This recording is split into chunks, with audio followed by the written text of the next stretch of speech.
and thank you so much for coming today. We have our guest speaker, Norma Beaman, and she is going to talk to us about animal communication. And it's such a joy to have her here with us. So, shall we open first by just a short attunement and getting ourselves in that space to receive the blessings from the Spirit? And so let us just be aware of the beautiful temple angel.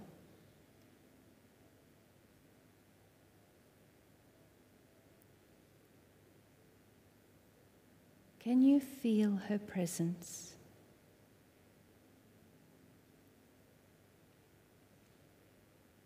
She is absolutely enfolding each one of us in her beautiful aura.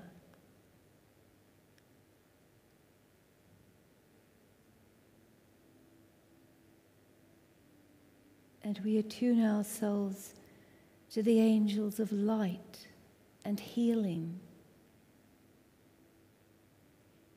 And they bring a different energy.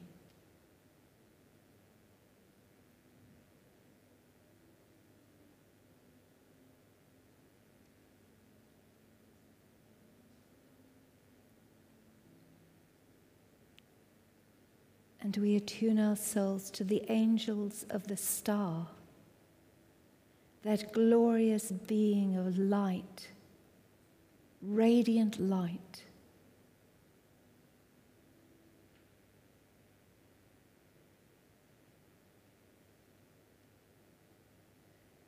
And we feel ourselves being filled and made whole.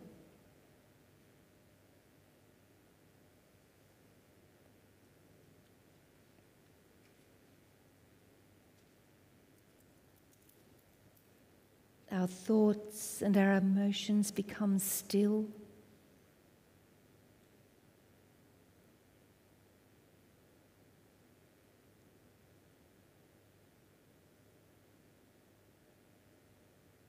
And they are centered in the light. And as our emotions and our thoughts become still, we feel the peace the angels bring as they draw close, enfolding us in their love.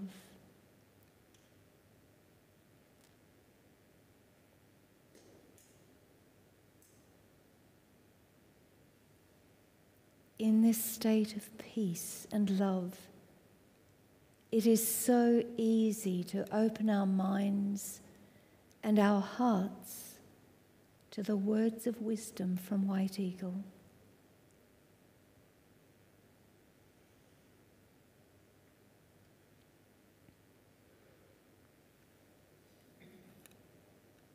And the reading today is from the Lightbringer, page 70, and it's about the solar force.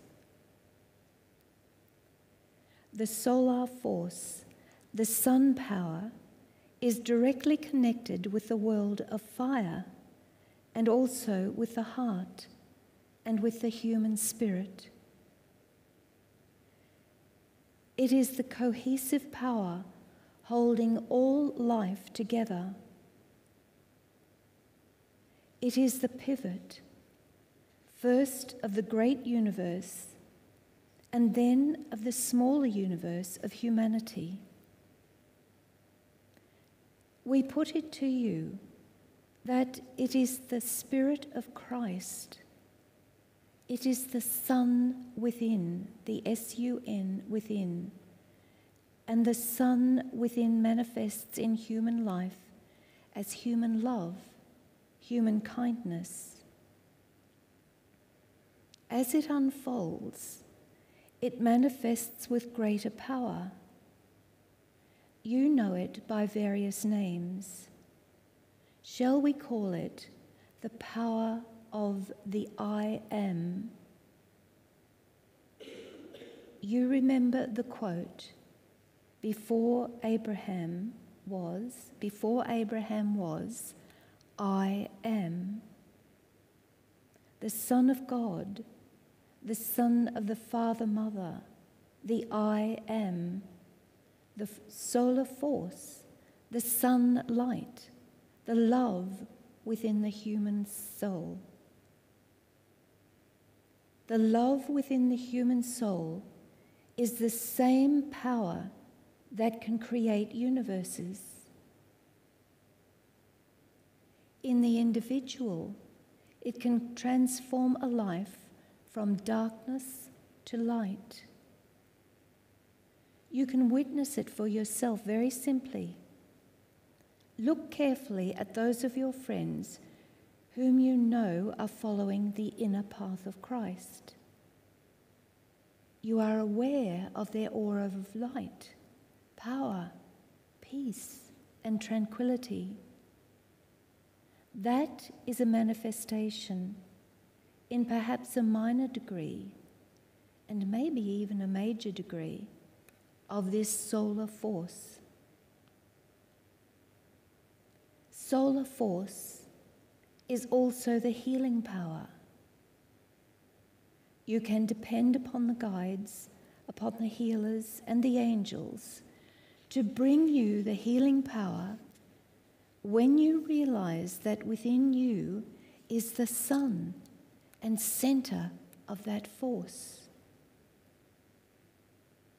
You will then become not only healers of sick bodies, but healers of nations, healers of life, animal life, vegetable life, physical life, and then healers of the soul and the mind. Because this solar force works through all the planes surrounding the earth and the bodies surrounding the physical body. The water element is concerned with the emotions and passion, and you will realize how important it is for water to be under control, under the command of the Master. Hence the parable, do you remember it, of the boat being tossed on the lake? The disciples were fearful. They were seeking their Master, just as you may be disciples seeking your Master. When you become storm-tossed, anxious, and passion, the divine power, the force which should control you, is sleeping.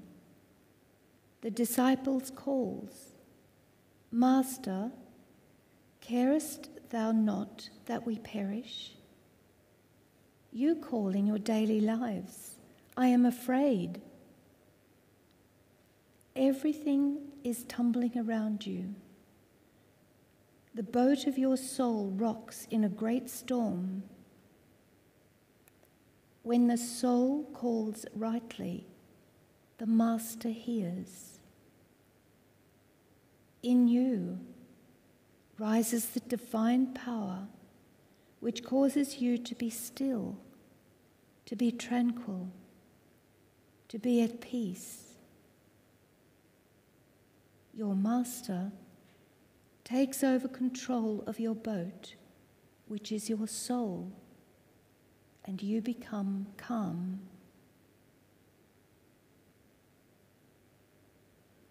Do you see the true meaning of Christ being the Saviour of humankind?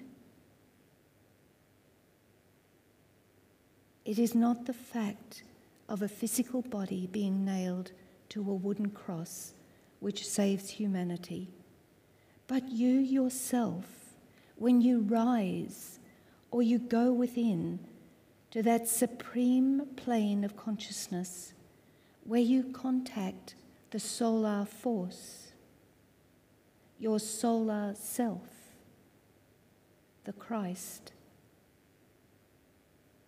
The Christ takes possession of all the vehicles and bodies. This is what salvation is. Not the death of another human like yourselves on a cross, although that too has a wonderful symbolism. Such symbols as these have been used all through the ages to convey to the human understanding the divine mysteries. Do you not see the way before you and the glory which awaits you?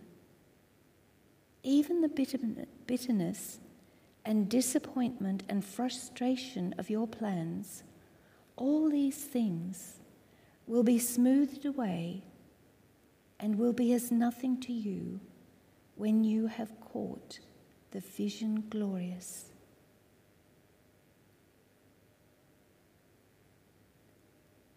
This mystery teaching, which we are imparting in a minor degree, has existed over eons of time.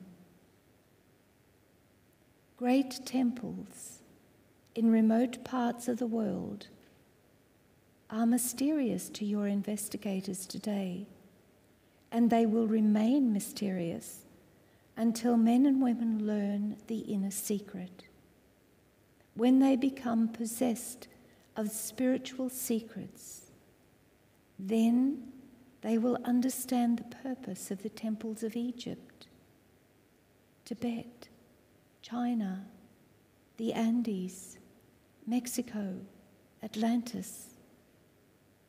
They will understand the purpose of the temples in Britain, where the priests of the sun, the priests who had the wisdom of the solar force, worshipped and worked to control and direct the elements, and worship and worked to direct the great masses of beings belonging to those elements of the creation, and the projection of a rich and beautiful life in a beautiful world. This is God's gift to humanity, God's plan for humanity, not the present state of greed and selfishness which exist. Can you not see that the only way for true reform, for evolution to come, is not the way of rebellion and revulsion amongst the masses and the nations, but the way of spiritual evolution? Then there will come true and lasting peace, and the golden age will be ushered in.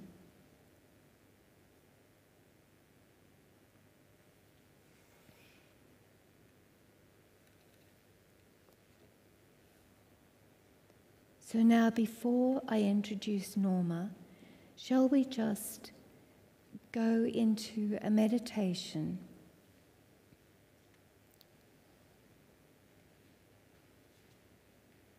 No, I'm sorry, we have to send out the light before we do that. In our earth healing focus. And we remember the great need of our world. And we seek to still our mind so that we come into a place of peace and stillness. And in that peace, we draw closer to the light.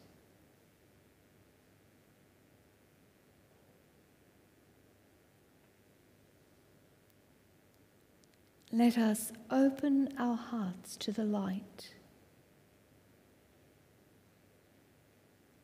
to the power,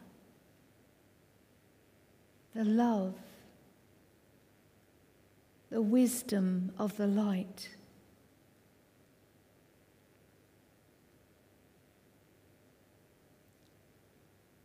By this light and love in our hearts, we call to the great angels of light and healing.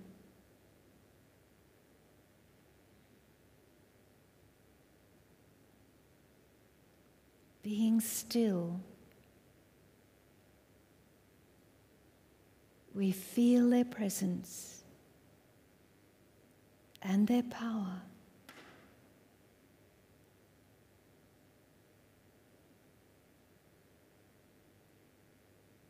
And now, with all the will of our minds,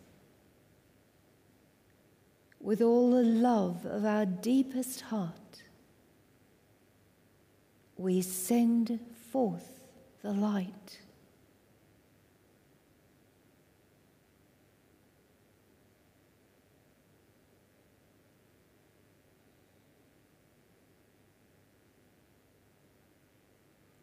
We send it forth as a great star of light, a blazing star,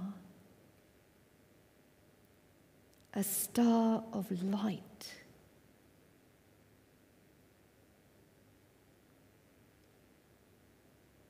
Lifting all hearts into the eternal heart of the light.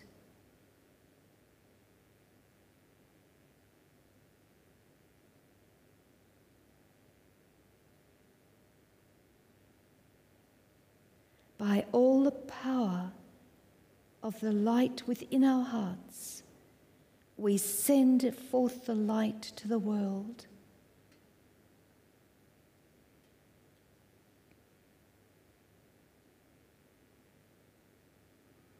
And particularly, we see that light pouring into the hearts and minds of the people, the leaders of the Middle East, in Palestine,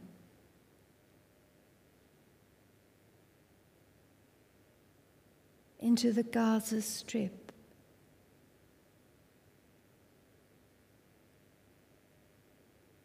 into Israel,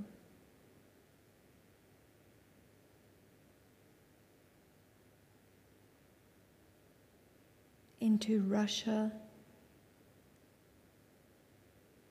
and Ukraine,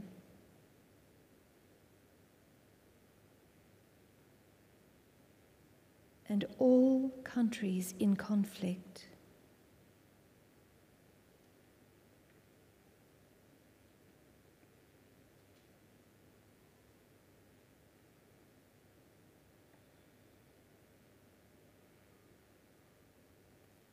We hold our beautiful planet in the healing light of the Christ star.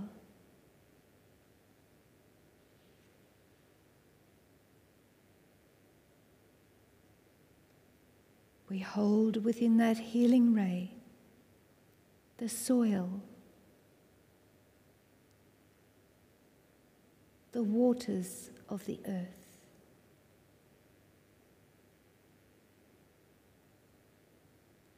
the air, and all nature, especially the animal kingdom, and especially the animal kingdom in war-torn areas.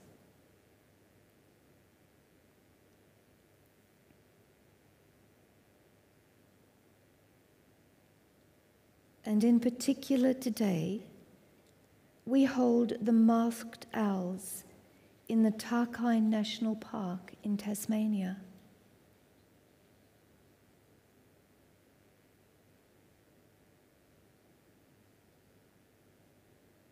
The orca whales of the Pacific Northwest.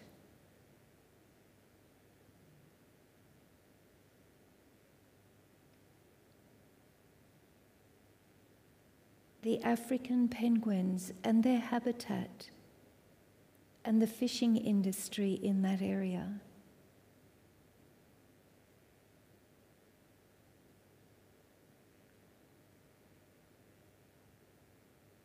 We hold the great Pacific garbage patch very strongly in the light.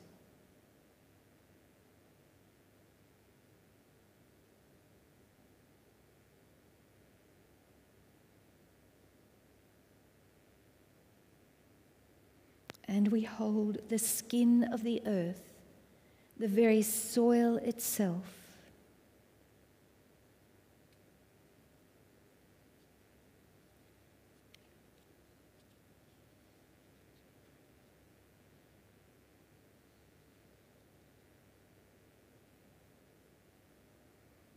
We hold in the heart of the star the soul of Australia,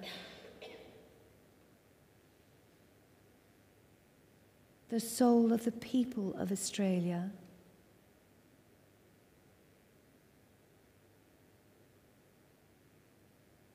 May the light shine through the hearts and the minds of the people of Australia to bring healing to humanity and reverence for all life.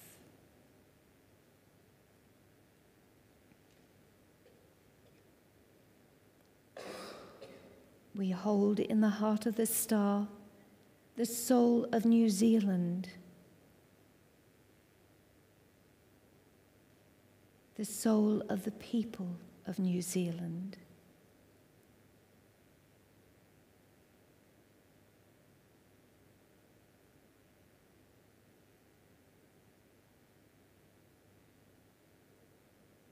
And we hold within this great healing star anyone known to us personally who is in need of help or healing.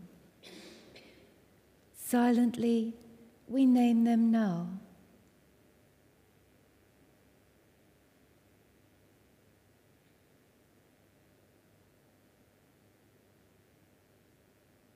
And we see them radiant in the healing light of the star.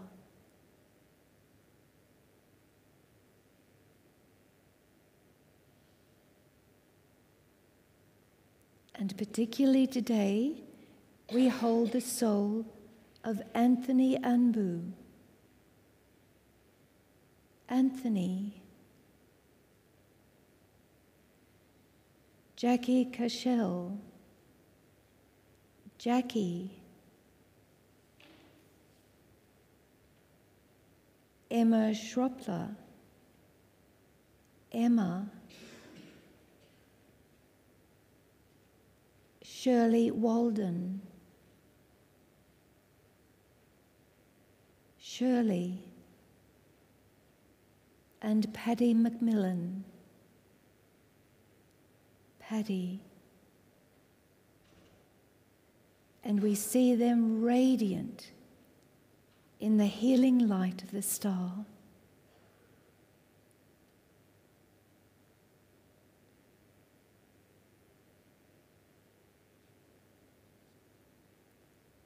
Amen.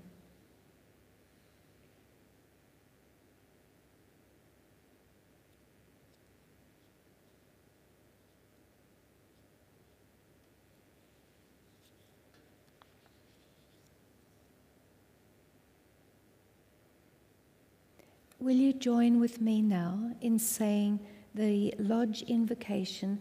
The words are on the blue sheet.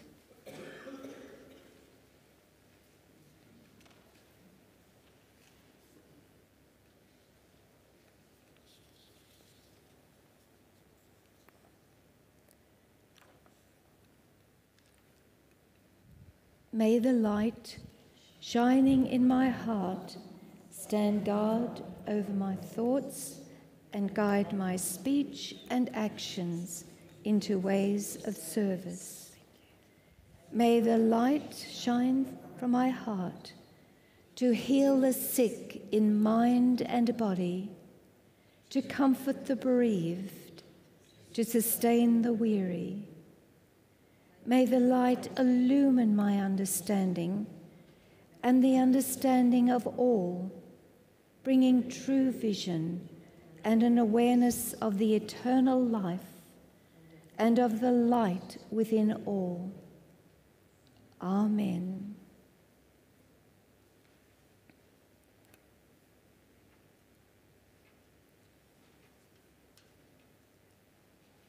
So now, before I introduce Norma to you, shall we go into a little meditation?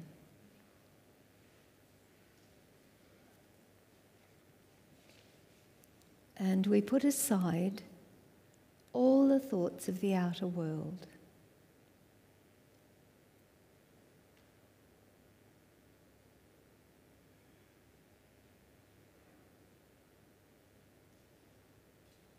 And we be aware of our breathing. Don't change it, just be aware of your breathing.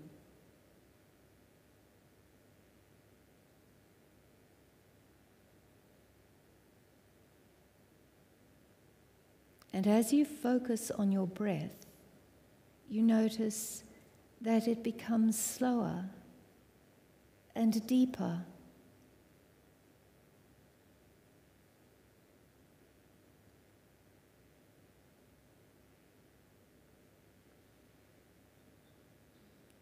And you feel your whole body relaxing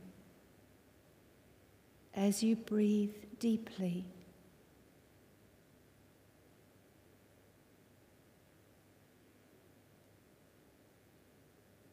Your body relaxes.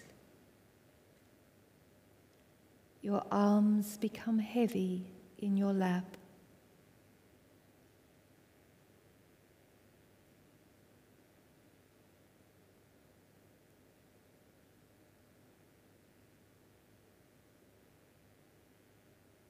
Your shoulders relax.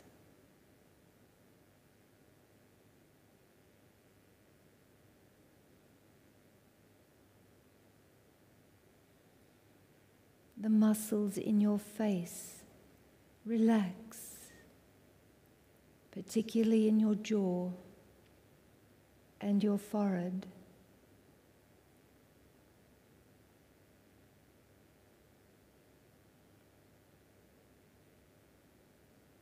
And as you relax your forehead,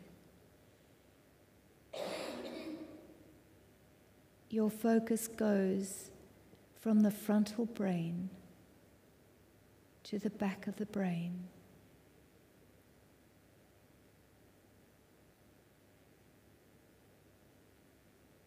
And all thoughts of the outer world dissipate.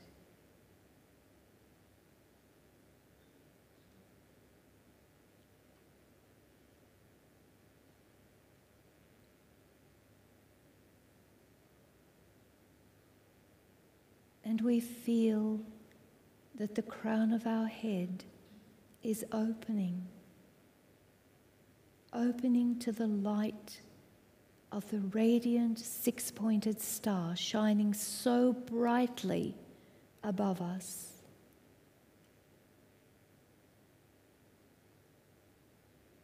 Can you feel the rays pouring down? And ever so gently, we rise in spirit. We rise right up into the very heart of the light.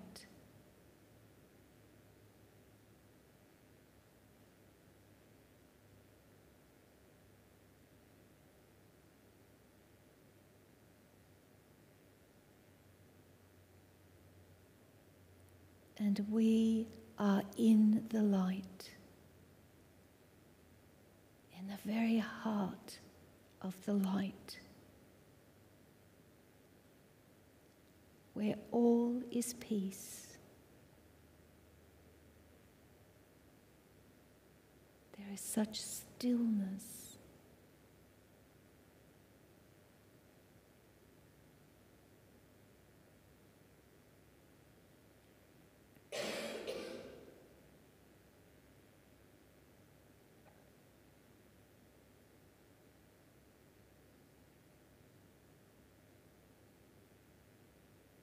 and our hearts open wide in love, in peace.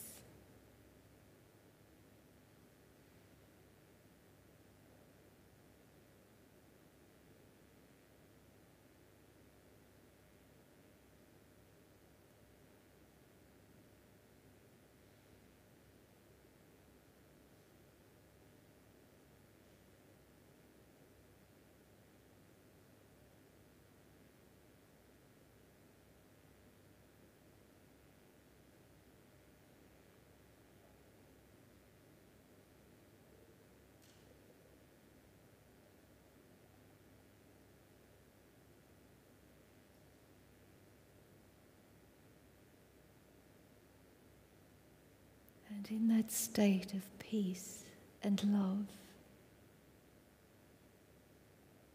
we are so aware of our guardian angel and our guide,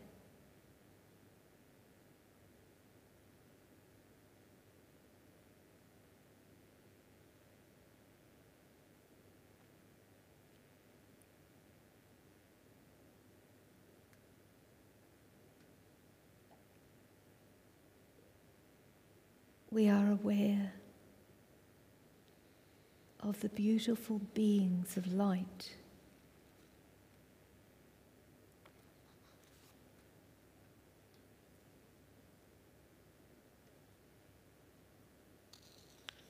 the angels,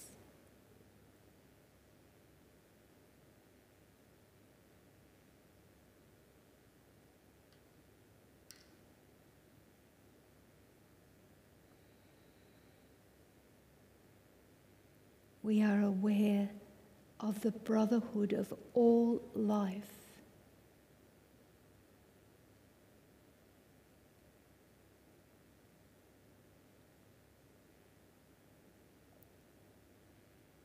brotherhood of life with all human beings.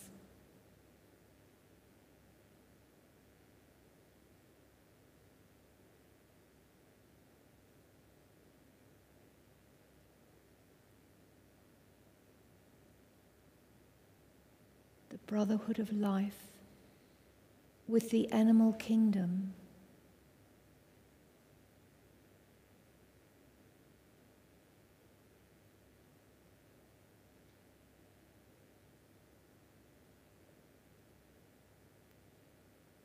With the natural world.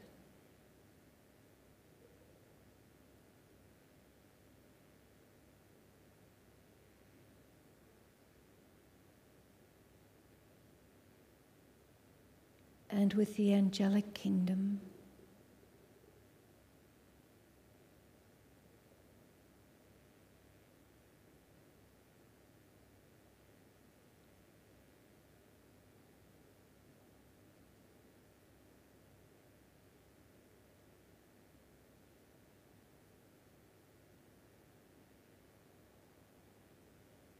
We are all one, yes, all one, with all life.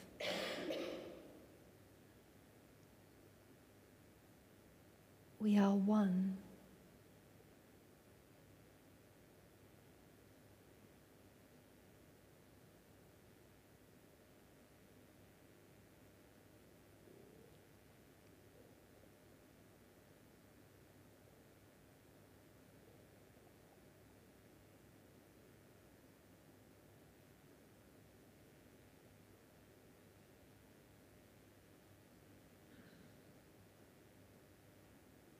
And as this awareness of the oneness of all life grows within us, our heart expands. It's so full of love and light.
and keeping our awareness of that fullness of our heart.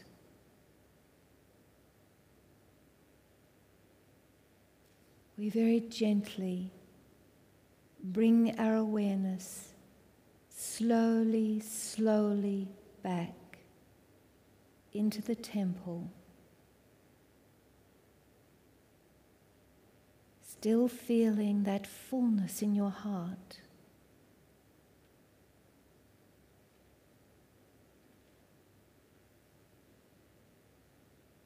That love fills every cell of your body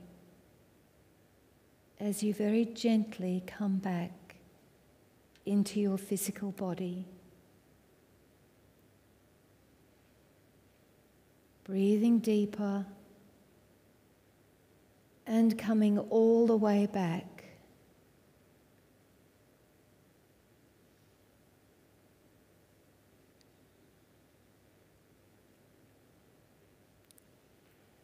And just wriggle your fingers and toes so that you come all the way back into your physical body.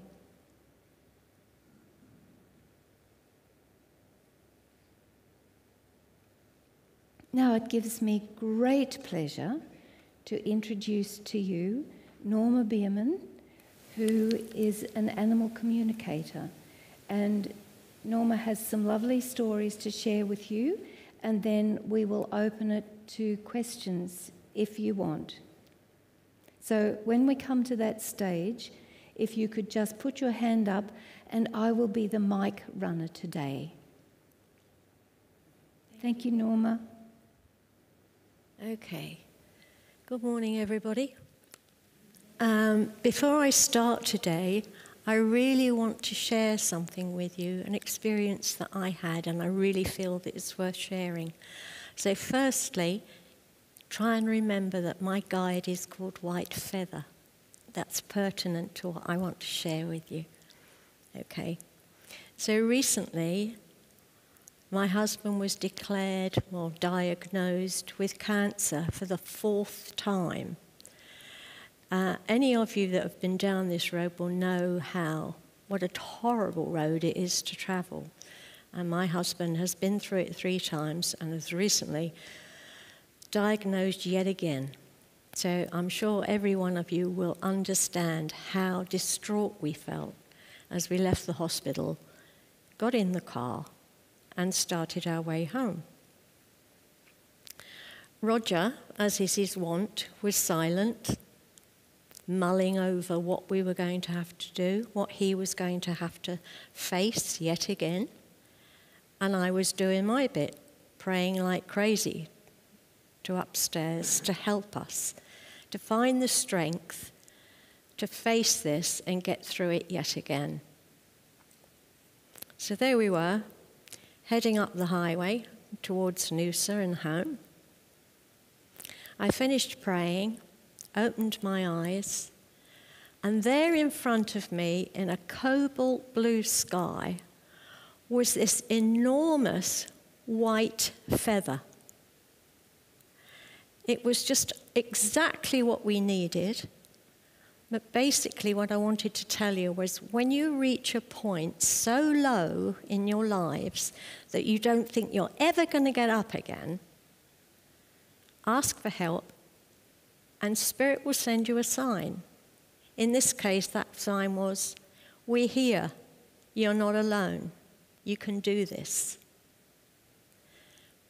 So this is what I wanted to show you. I just had enough time to get my phone and do 2 photos before it just disappeared. So this is what I wanted to show you. This is what we saw. Can you see it? The light's a bit difficult for you. Do you want me to bring it across, or can you actually see it? So there's the 2 photos that I took through the windscreen of the car. So like I said before, if, and I hope to God you never do, if you ever get to that point where you're that low you don't know where you're going to go, ask for help. Because I don't know whether you guys know, But spirit is not allowed to interfere with your life. You have to ask them. And I did, and this is it, to let you know that they're there. All right, now let's talk animals.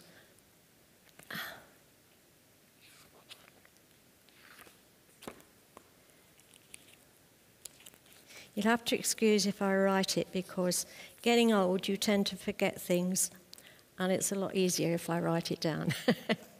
Okay. In all my years on this planet, the one consistent message I have received from Spirit is to exercise love in everything you do. Whitefeather constantly tells me to use the mantra being, do unto others as you would have them do unto you. If I act upon this teaching, then surely this must also encompass the animal kingdom. My understanding is that we all come from God, whatever you deem God to be, or whatever you want to call that source. Spirit tells me we are all a spark of the divine, and as such, you could say we are all connected. We all start life as a spark or an orb, indistinguishable one from the other. If this is so, then surely there is even more reason to use love when dealing with these exquisite beings. The more I deal with the animals in my day-to-day work, the more I realize how very similar they are to us. They feel all the emotions we do. They love, they worry, they feel anxiety, joy, pain, frustration, jealousy, and even depression. When we look at how our species abuse them, unknowingly or not, is it any wonder a good percentage of them suffer from depression and anxiety? Unfortunately, many of the animals I try to help tell me there is no way they will be returning to this earth until they can be sure humanity accepts them for who they truly are. Personally, I constantly wonder how long it would take us to wake up to our appalling behaviour. It was only 200 years ago that we treated our coloured brethren this very similarly to the way we treat the animal kingdom today. When will we learn? With Whitefeather's guidance, I have learned to use my gift of clairaudience to help the animals. I can now listen to their worries, counsel them, and help owners understand and rectify problem behaviours. By finding out what has happened to cause this, I can learn whether an animal is ready to transition to the summerland, heaven, or whatever you are comfortable with. If the answer is yes, they are ready, then I can ask a spirit animal to come down and stay with the transitioning one and travel with them.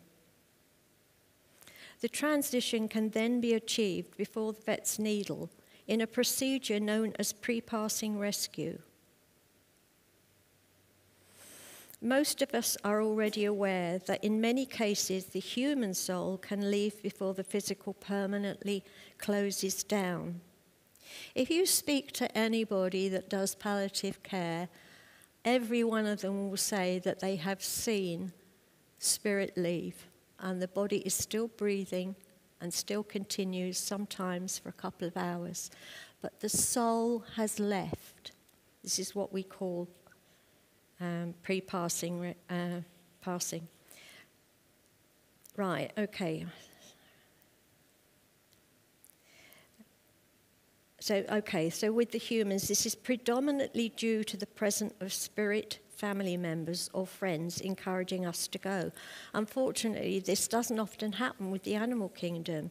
Their sense of family does not seem to be as acute as ours, possibly because they separate very early in their lives. So in most cases, they don't have souls trying to persuade them to leave early. By using this procedure, most of the stress caused by anxiety at not knowing what to expect or how it is to be achieved can be alleviated. The soul memory, therefore, does not have to be burdened with the extra trauma involved with their passing.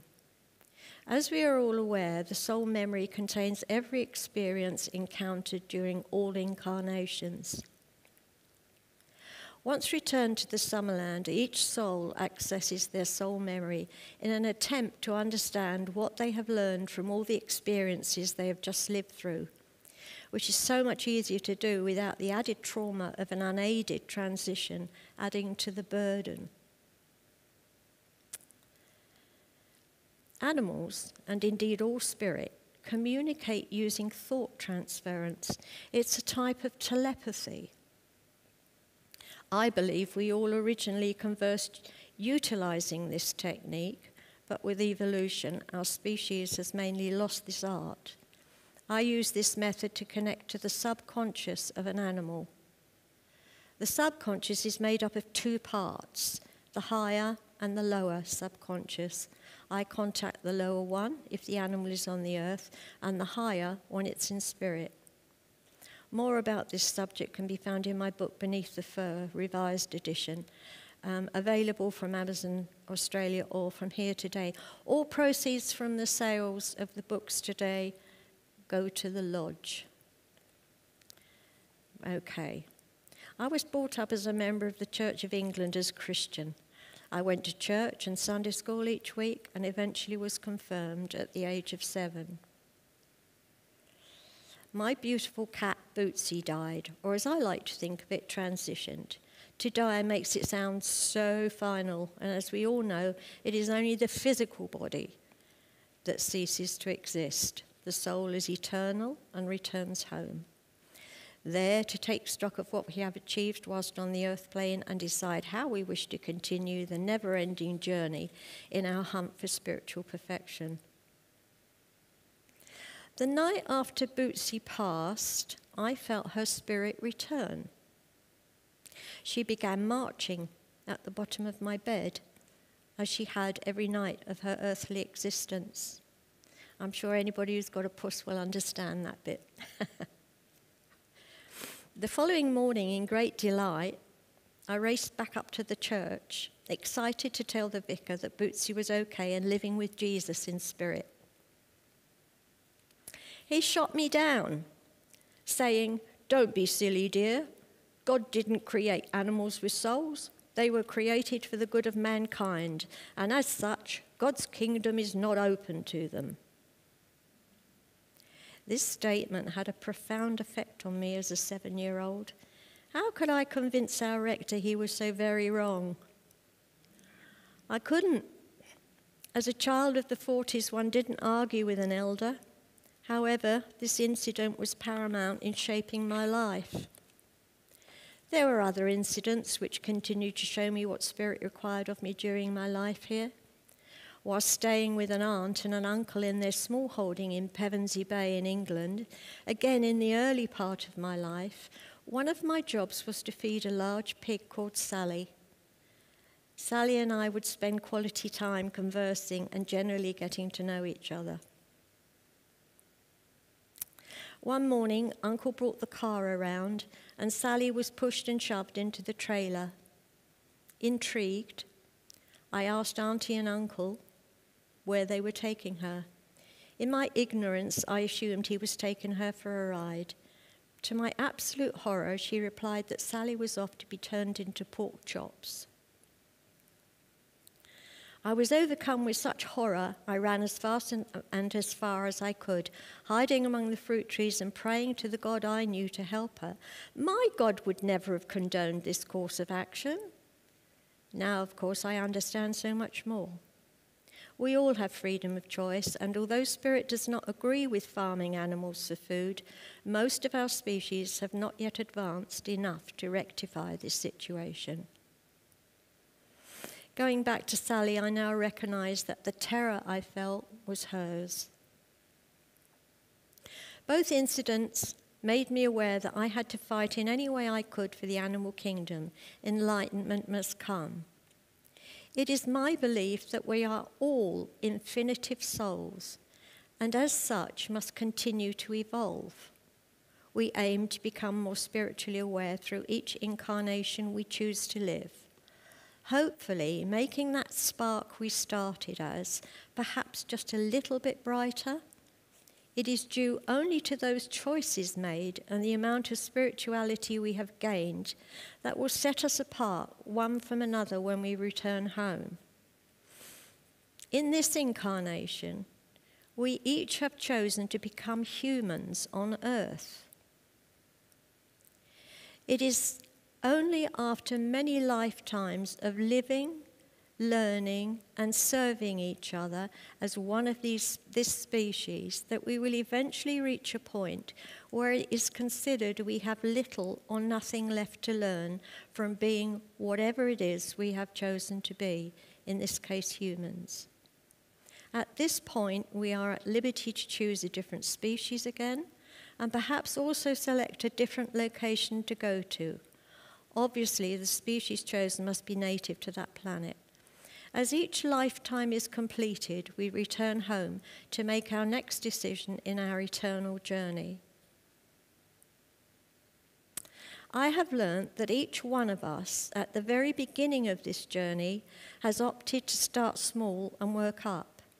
In other words, we have all been and remain sentient beings, all part of the animal kingdom, working our way up, each different being getting more complex as we advance, eventually achieving human status at some part of this never-ending existence.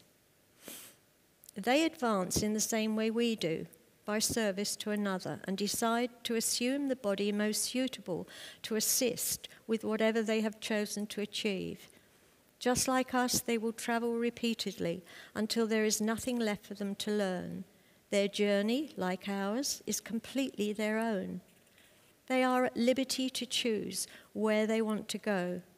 They may wish to return here to the earth, or maybe select another destination, or stay in the Summerland working there.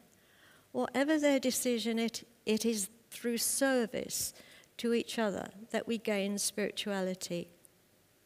My understanding is that the earth is one of the most difficult places to reincarnate to, and the human being the most complex of species to become part of, although you do seem to earn extra brownie points for doing so. Understanding the animal kingdom and how they started has made me realize that we, as individual humans, have so much to rectify in the way we treat these wonderful beings who exist on earth. Each one of us can make a start by taking stock of our own lives, understanding and becoming aware of the results of the choices we have made, and by using the mantra White Feather gave us, can we ask ourselves, are we abusing these souls? Are we farming them for our benefit? Are we breeding them to make money? Would we do these things to our own species? Probably not. Then why are we doing them to the animal kingdom? If each one of us is prepared to rectify our thinking about our behavior, then maybe, just maybe, this world will start to be a better place. Remember, we all started this journey identically as a spark of the divine. Only the amount of light we project through our individual spiritual development differs us one from another. Thank you, everybody, for listening.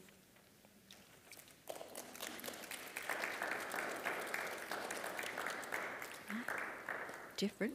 Would you like to tell some stories of your animal rescues? I can do, certainly. All right, how about this one?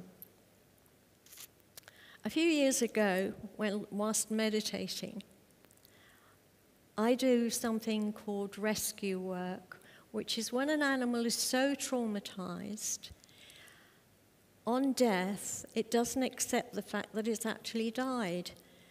It assumes that it's still reliving that situation.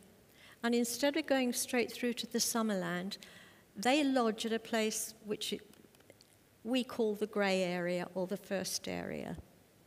This happens occasionally with humans as well, but this is the animal kingdom. Now what you have to do is to get into that area and explain to that animal that it's all finished, it's okay. in many cases, the etheric body that they produce on death is exactly the same as the one they had on the earth. So perhaps it's lost a leg or whatever. It will reproduce that etheric body without the leg. So by going to them, you can explain that it's all finished, they're perfectly okay, they have no pain, and get them to look at that etheric body and realize that, in fact, that leg is now okay. So that's how you do rescue work. I do that once a week, every week, rescuing animals that are lodged in that area, sending them onto the summerland. Okay, so on this particular occasion, I was traveling through this grey area, and I came across a goat. Now, to my amazement, he didn't appear to be traumatized in any way. I thought, what is going on? So I said to him, why are you here? Why haven't you moved on? And he looked at me and he said, I'm waiting. So I said, what are you waiting for? So he said, when I was upon the earth, he said, I had a friend. Now this friend, unfortunately, he had a lot of problems, to put it mildly, health problems, and also mental problems. These two were absolutely inseparable. The parents, calling them the two Billies, the Billy the goat, and the child's name was William, so Billy the kid. Okay. They spent some lovely, lovely years together, the pair of them, and as I said, they were inseparable. Then came the time when Billy the goat realized that his life was coming to an end, and he was terrified for the child. He thought that when it was time for the child to go, he wouldn't live very long anyway, because the progression of his health was just awful. And he was really, really worried for this child. And he thought that possibly, once he was gone out of the picture, he would just give up. And because he was so scared, he would go through to the grey area. So the goat decided that he would stop his journey straight through to the Summerland, and he would wait in the grey area for this child to come up, and then hopefully he will be able to soothe the child enough for both of them to go on up. So thinking about this, I thought, my goodness, how many years, days, months, whatever, has this goat been waiting for this child? So I got in touch with Whitefeather and explained my situation. And he laughed at me and he said, the child has come straight up here. In fact, he's waiting for the goat to appear. So it was quite a happy occasion when I was able to say to the goat, hey, look, Billy's up there, you're down here, go home.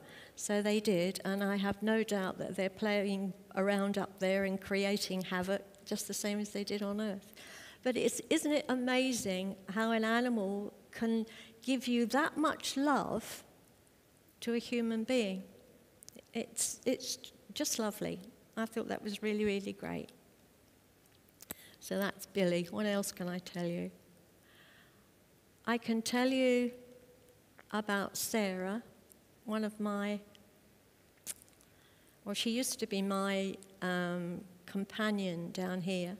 She was a Mastiff Cross, and she spent her life with us. She started off her life in a very, very awful home, where she was beaten and all sorts of horrible things, but eventually she came and she lived with us. And to my amazement, I hadn't seen this in any of my other animals, but she suddenly started connecting with me and telling me things about the animals that I just didn't know. I had no idea about. She taught me how to read an animal. She told me how to understand how they feel about the human race. She told me all sorts of things. She explained to me how previous lives come through in the animals and how a lot of their behavior is because of previous lives, We learnt how to get these animals to understand and to perhaps correct some of that behaviour. She was absolutely amazing. She's the most gentle animal I've ever had. She used to stand about that high. Very protective, but not a nasty bone in her body. She was brilliant. As I said, she treated all the other animals with great respect and became like the alpha within the family. Sarah started to decline. I mean, bearing in mind that she was a big dog, she lived till she was 13, which is a pretty hefty lifespan for a dog of that size. Anyway, Sarah's back legs started to go, and we reduced her walking to not the original 5 Ks that we used to do every day. We used to cut it right down to about 2. And then one day she said to me, "Norma, it's time to go. I need to go." She couldn't raise herself, and vet pills and everything else and the extra spiritual healing and everything no longer worked for her. Well, I'm not saying spiritual healing doesn't work. It always does. I thoroughly believe that all healing works on animals, perhaps not the way we want it to work, but for the recipient. And in this case, it kept Sarah very calm. Anyway, get on with the story. I said to her, "Well, if you're ready to go, let's do it." So I phoned the vet, and he was on his way. And I said to her, "Do you have any worries?" And she said, "I'm a little bit apprehensive as to what I have to do. What part do I play in this, or does it just happen?" She was apprehensive. And I suddenly thought, let's see if Spirit can help her. Now, by that time, I had lots of animals in Spirit. And there was one particular one, Toby, who used to act as a welcoming committee up there for animals returning. So I contacted him and I said, "Toby, is there any chance you could come back down to the earth and accompany Sarah when she leaves? She's apprehensive as to what she has to do and where she has to go." So he said, yes, he'd love to. So a couple of moments later, Toby came down, and I looked at Sarah, and she said, "It's fine, I can go now." So yes, as I watched, I could see them raising up, and they disappeared from sight. It was the following day when Sarah contacted me, and she said, "That was wonderful. That took all the apprehension away." She said, "It was a beautiful journey with Toby next to me, and it was so good. I want to ask you a question. Can I please work with you and provide that service to any animal that is passing from the earth?" So I said, "That's phenomenal. Yes, let's do it." So she was the prototype for what we now do, or what I now do. If somebody has an animal who is about to pass, they contact me, and I link either Sarah or the many, many, many souls up there that now are doing this. They are all proficient in what they do. They come down from Spirit and stay with that animal, and the soul and the animal that's come down together go up. Now, my father is in Spirit, and he has been an animal devotee all his life. And he's set up a network of souls who want to work specifically with animals. So there are loads and loads and loads of souls up there just wanting to help the animal kingdom. There are many humans down here who were unable to do that. They might have come down with the express idea of helping the animal kingdom, but for one reason or another haven't been able to. So now they've returned home, and they've got the use of that of their memory back, because like all of us know, we leave our soul memory, or shall we say the access to our soul memory, up there when we come down, so that we start down here with a clean slate. So, so you've got all that information back again when we go back. And this is phenomenal. This is absolutely phenomenal. We have animals now that are no longer scared to leave. And when they get up there, they've got support. It's just lovely, and it makes me so happy to think that, you know, all of us can be part of this just by loving our animals and asking for help when it's time for them to go. Enough? Thank you. Good. Are there any questions? Any questions that Norma will willingly answer for you? Anything? Yeah. Hang on. No, we do it all on internet. So, Hang on. We've got to do this because... Sorry. It's not you, it's the people on the... hello? Is that on?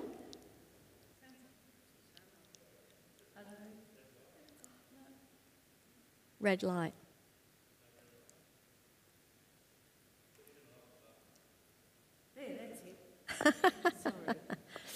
No, we don't. We just do it from internet. I don't need to see the animal. I can just connect. I just asked, does she come around to people's houses for this? Like, how does it work? And she said it's all on the internet. Yes. So there's some cards in the room in there.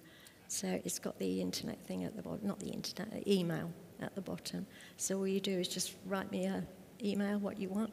If you can give me, if anybody needs help with their animals, all I need is your own name or what the animal knows you as and the animal's name.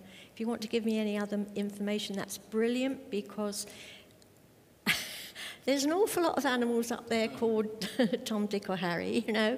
When you're connecting to them, it's nice to have something concrete. It's like having the wrong telephone number. You can get hold of the wrong animal unless you've got that information behind you.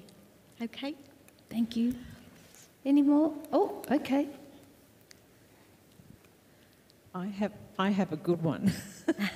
I truly believe that our animals reincarnate, or they come back in with us as well at certain times and certain lives, because at the moment I'm having to share my husband with our youngest female cat.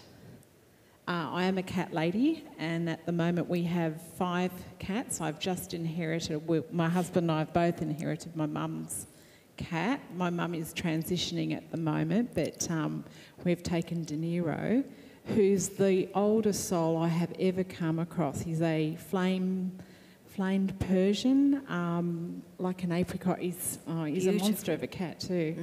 However, I'm a Burmese lady, so we have 4 Burmese cats. And my husband and I lost our second cat, Chili. She was a brown Burmese a few years ago.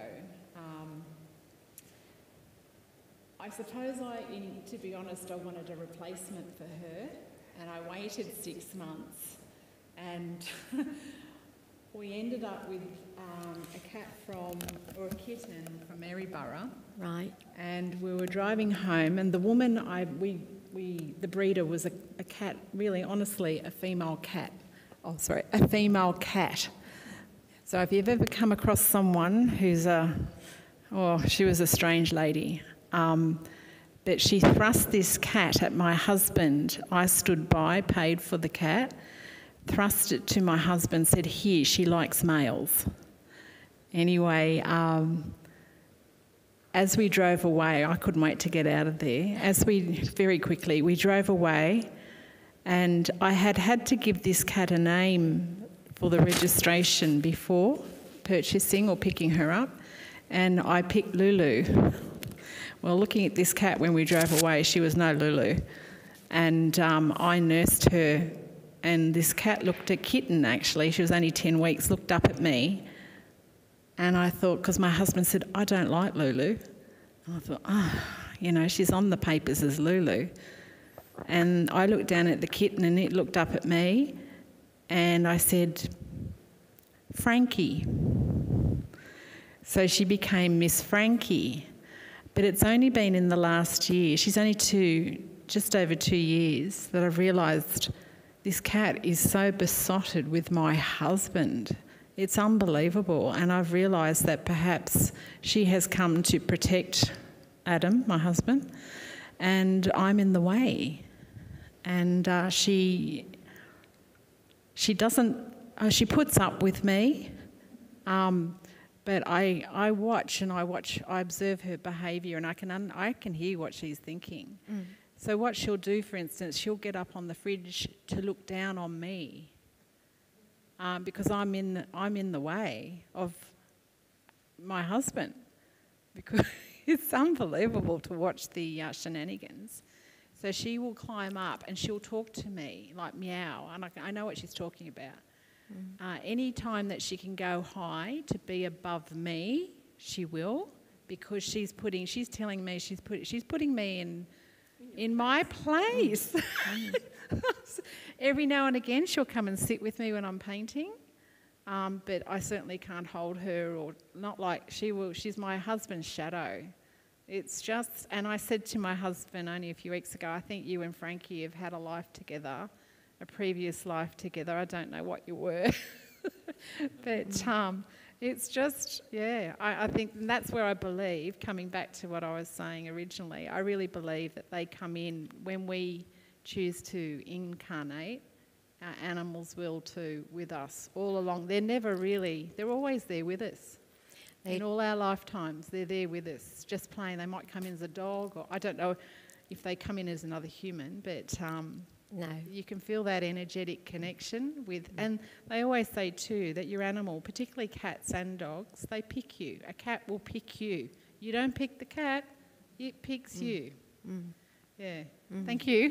Thank you. Did you have a question? I'll come to you, Doug. Thank you, Norma, for your lovely, interesting talk. You're very welcome.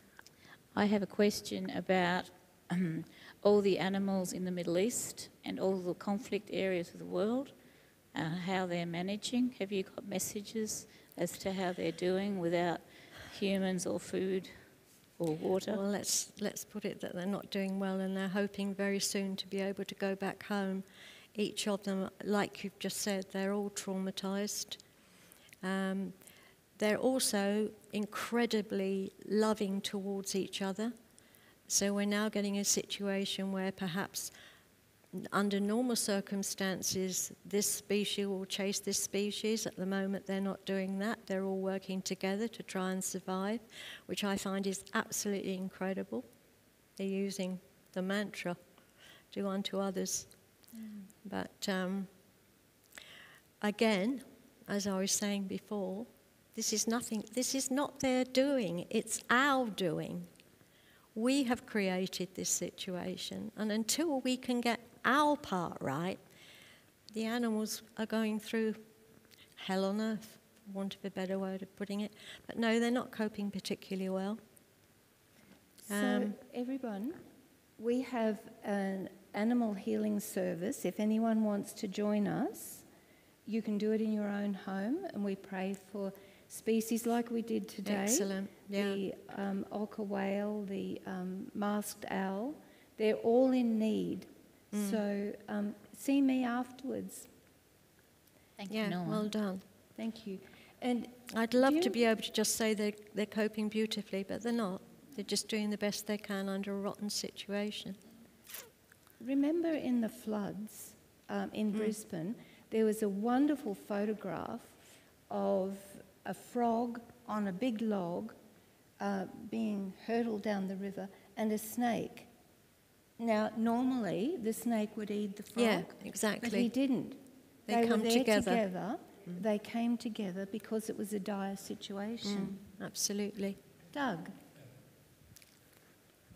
I've got a next door neighbour who formed the Street Cat Alliance, and she goes out to the supermarkets where there's a lot of stray cats and rescues them and feeds them. And one night she went out and she found this female cat and brought her home. And then it was a few days later, she went back and found 4 kittens. And they were malnourished because she'd taken the mother home. So she took the kittens home and she was bottle feeding them all night, and she rescued them. But she's got 3 cats that are just absolutely wild. they're really traumatised. And she's probably had them now for 2 or 3 months, and I go over and I'll talk to them through the window and they just hiss at you. And right. So how can they be made to relax? It takes time and a great deal of effort. Certainly tell your neighbour, take one of my cards and get in touch with me, and I'll contact each one of them for you and see if we can calm them down. But in my book there's a story about Amy, the cat, and she was wild, and it took me best part of 6 months to get her to talk to anybody. But it's just constantly give them space. They get plenty of love from this lady. Yeah, but, it's hard been a very work. long road. And, yeah, I'd love to be able to just wave a wand and it was all okay, but it doesn't. You have to really work at them. Yeah, obviously but traumatised. Certainly, yeah, absolutely. That was and I just finished watching a video about a black leopard called Diablo. Oh. It's the most moving video you could watch, and just shows how communicative they are, and that cat changed totally. Amazing, absolutely amazing, and yeah, it didn't like its name Diablo because it was diabolical, so they called it a spirit, and he was happy and he relaxed. Yeah. That's another funny, because you'd be surprised how they get upset if you call them the wrong thing. You know, in fact, even Sarah. I mean, when I got Sarah, she was a puppy to a kangaroo shooter and pig hunter, and he used to call her Chase. She was one of about 5 puppies, and he was going to kill her because he thought she was deaf. She wasn't deaf, she was just ignoring him completely, which was, you can understand, can't you? Thank you, Doug. But yes, in that particular case, I said to her one night, do you like the name Chase? And she said, what's with this Chase? And I said, well, that's what he called it. No, he said. I said, well, do you have a special name? And he said, it's Sarah. That's what my mum called me, as though I was totally stupid and I should know this. So Sarah was watching, and she was happy with that. Anne could tell you some stories about names. So thank you very much, You're very Norma. welcome. That's been absolutely wonderful. And I'll put on my salesperson hat. If you want to hear any more stories, they're all in Norma's books. And as I stated before, anything that you get from that goes to the temple today. Okay, sorry, love. So thank you.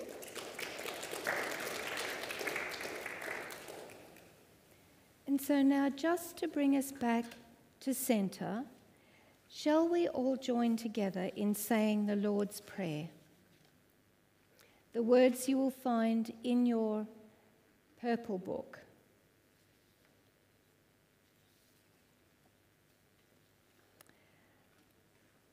Our Father, who art in heaven, hallowed be thy name. Thy kingdom come, thy will be done, as it is on earth as it is in heaven. Give us this day our daily bread, and forgive us our trespasses, as we forgive those who trespass against us. Lead us not into temptation, but deliver us from evil. For thine is the kingdom, the power, and the glory, forever and ever. Amen. And our closing prayer. Divine Spirit, we are so grateful for all that is beautiful and progressive and lovely in our life. May we never forget our love, nor our brothers, our sisters' need for your love. We pray to become more worthy channels through which your light may shine in the darkened places of life. Amen.